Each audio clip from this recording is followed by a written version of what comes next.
Hi everyone, it's Alexandra here, and this will be our final video for Love Island Games. Astrology timeline. This is what should have happened. I mean, that ending was pretty brutal. If I do say so myself, I think doing this astrology project has made a solution that is just more enjoyable than what actually happened in reality. It gives it some sort of justice, like, okay, maybe it's because they weren't following the stars. You're probably gonna like this outcome more than you're gonna like what actually happened. We left off with Johnny being dumped and Sydney being dumped. We have our team captains now, because remember they had those two teams. We have Gabby and Kendall and Casey and KK as the team captain couples. These teams are gonna look insane to you because they are all based on their compatibility with each other and who they would have picked based on how compatible these couples are with everyone. Gabby and Kendall's team this is really bad. Like, everyone is going to laugh at these teams, but it's okay. Like, it's fine. Justine, Nicola, Solen, Charlie, and Lucinda. Then Casey and KK's team is Toby, Marvin, Tyreek, Chris, and Garbi. Which is like, let's be real, it's so uneven. Like, you just put all the stacked people on one team, but like, I mean, that's astrology for you. And then remember, each team had to vote for one person on the other team to play the next challenge by themselves. And so this was based on everyone's compatibility with everyone else's compatibility on the other team, and who was the least compatible overall. So Chris was the solo player on Casey and KK's team, and Nicola for Gabby and Kendall's team. The team that ends up winning is Casey and KK's team overall, which I don't think is surprising in the slightest. Now Casey and KK's team have to decide on 2 girls to duel from the other team and 2 guys to duel from the other team. Because there are only 2 guys on the other team, it is a default to those 2 guys dueling each other, and that is Kendall versus Charlie. And for the girls, they decide on Nicola and Gabby. And this is once again based on who they're least compatible with, so who everyone hates the most, basically. Hate's a strong word, but you know, astrologically speaking. Nicola and Gabby duel, and Gabby ends up winning the duel, which means Nicola is dumped, which is exactly where Nicola got dumped in the show, though it was a lot more tragic than that. But anyway, we're looking at Kendall and Charlie here. I believe this is where Kendall got dumped in the real show. But in this version, Kendall actually wins the duel against Charlie, and unfortunately, Charlie's journey is over. I know we gave him that Hail Mary in week 1, but unfortunately, he's got to go. I think that's a win. You know, he wasn't there for just like 3 days. Like, now he was in there for a longer journey. That was probably more fulfilling. Now let's get an update on who's left in the villa. So the couples still in the villa are Gabby and Kendall, Casey and KK, Justine and Toby, and Marvin and Solen. And then the singles still in the villa are Lucinda, Chris, Garbi, and Tyreek. Now we are headed into Vegas night.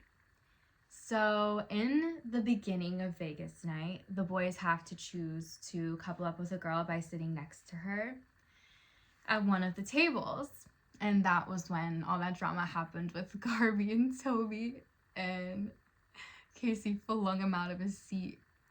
Comedy. That was like a cartoon. So this is kind of where 2 timelines are possible again. We have Marvin and Solen, Justine and Toby, Lucinda and Casey, Kendall and Garbi. And then in timeline 1, we have Tyreek with Gabby and Chris with KK. And then in timeline 2, we have Chris with Gabby, and Tyreek with KK. And the reason for that is because KK's first choices are a tie between Chris and Tyreek. So it's possible that she could say yes to either of them. And that is why we have 2 separate timelines. So thanks, KK. Making it real complicated. Now, I decided the bottom 3 the same way I've been doing all of the challenges so far. And that is just by looking at people's birth charts and comparing them to the other couples to see who has the stronger, more competitive charts. And, you know, who has the weaker charts that are a little out of touch with itself. That leaves in timeline 1 the bottom 3 being Gabby and Tyreek, Marvin and Solen, and Casey and Lucinda. And in timeline 2, it is Gabby and Chris, Tyreek and KK, Marvin and Solen. So a different bottom 3 altogether. So things are very different. There's 2 possible outcomes now, potentially, of what will happen in the end, but we'll see. So I will now insert footage of me drawing random cards for each couple. 10 of diamonds. Okay, this one is gonna be for Marvin and Solen now. Casey and Lucinda. Okay. Gabby and Tyreek go first with this decision. Oh, they decide to bet their odds and spin the wheel. Ariana Maddox, she spins the wheel, and I will insert how that goes for you guys. I just spun a wheel, random generator, to determine this. Insert that footage here. Okay, this is for Gabby and Tyreek.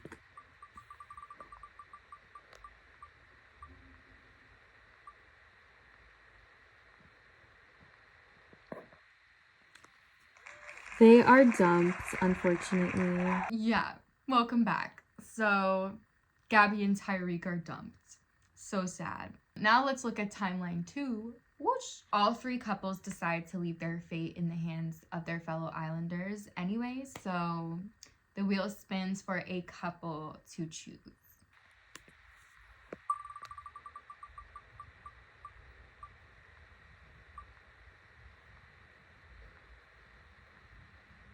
Okay, so Kendall and Garbi get to choose who goes home. So once again, Kendall and Garbi are just that lucky couple. They decide to send home Tyreek and KK, which once again is based on their compatibility with everyone. And because I think that that would determine if they felt like they were compatible or not, because they would see the ins and outs of their relationships by looking at their compatibility. I think that's a fair way to say it. Well, the compatibility should cover how they perceive a couple, because it should be, if I like you as a person, I like you as a person, why wouldn't you guys be great together? It could also see it as like, if I don't like you as a person, but I think you're great together, you know, maybe I like you a little better as a couple. If I hate both of you, why the fuck would I like any of you as a couple? I would just think if you're both toxic, it's hell, you know? So like, personally, that's just kind of like, okay, so the compatibility takes care of that. It's implied. So back to timeline 1, and here's an update of the couples. We have Kendall and Garbi, Marvin and Solen, Justine and Toby, Casey and Lucinda, and Chris and KK. And in timeline 2, we have Kendall and Garbi, Marvin and Solen, Justine and Toby, Casey and Lucinda, and Chris and Gabby. They do that challenge with the hoops. And so the couple that wins that challenge is still Kendall and Garbi, because their charts still dominate. I mean, they are the power couple in the astrological timeline. So it just kind of keeps happening. And they weren't together for a second there, but they did like recouple at the Vegas night. And I just didn't say anything about that. I kind of glossed over it. But yeah, they got back together and are still dominating in the challenges. And that is true for both timelines. They are promised a spot into the finale automatically in both timelines. A couple gets dumped here with the white ball. Yes. So this is, once again, based on their birth charts and how well they would have done in the challenge based on that. So this is like the couples that would have done the worst. And that is in timeline 1, Marvin and Solen. And in timeline 2, we're saying goodbye to Chris and Gabby. Left in the villa in timeline 1, now we have Kendall and Garbi, Justine and Toby, Casey and Lucinda, and Chris and KK. But we can only vote on Justine and Toby, Casey and Lucinda, and Chris and KK. And out of all of those 3 couples, the one that is the least compatible, which is what we base the vote on overall, and this is actually just their compatibility, are Casey and Lucinda. So Casey and Lucinda get dumped right before the finale, right where Johnny and Gabby got dumped. In timeline 2, the bottom 3 that we have to vote for are Justine and Toby, Casey and Lucinda, and Marvin and Solen. And the couple that has the least amount of votes based on their compatibility is Marvin and Solen. So Marvin and Solen are completely gone from both timelines now and are gone. So we still have Casey and Lucinda in timeline 2. In our finale for timeline 1, we have Kendall and Garbi, Justine and Toby, and Chris and KK. And in timeline 2, we have Kendall and Garbi, Justine and Toby, and Casey and Lucinda. So these are the results based on how they perform. Moment of truth. Okay, in timeline 1, 3rd place is, based on their birth charts, the same way we've been doing it, is Chris and KK. Meaning 2nd place is Justine and Toby. Meaning the winners are Kendall and Garbi. Now in timeline 2, we have in 3rd place Casey and Lucinda. 2nd place, Justine and Toby. And the winners are Kendall and Garbi. Which is so exciting because they were a couple in the actual show. And yeah, I think it's fun that they won both timelines. And I feel really good about that. Also, because they are compatible with each other, they would have split the money regardless, so it doesn't matter who they would have stood behind. Personally, I don't think that matters too much. If they won both timelines, now the timelines can merge together to form one, and Kendall and Garbi are just overall the winners, and that's who should have won. Justice for Garbi, come on. I was rooting for her all season, so I was actually really happy to see that. Hopefully this made you a little bit happier, even if it's quote-unquote fake. At least there's like some astrological timeline or two where the outcome was different. So here's that twist of fate. If I was to write a story about this from someone's perspective, I would make Garbi the main character for sure. It would be through her perspective. Oh yeah, 100%. Like if it was a Wattpad story.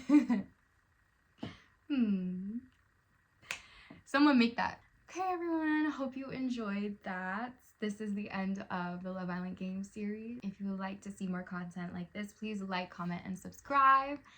And also remember that I sell birth chart readings, so you can buy them from me for $10. And also, if you would like a relationship reading, those are like $20 because, you know, 2 charts is going to be twice the price. I will link that all in the description. Thanks for watching. Bye!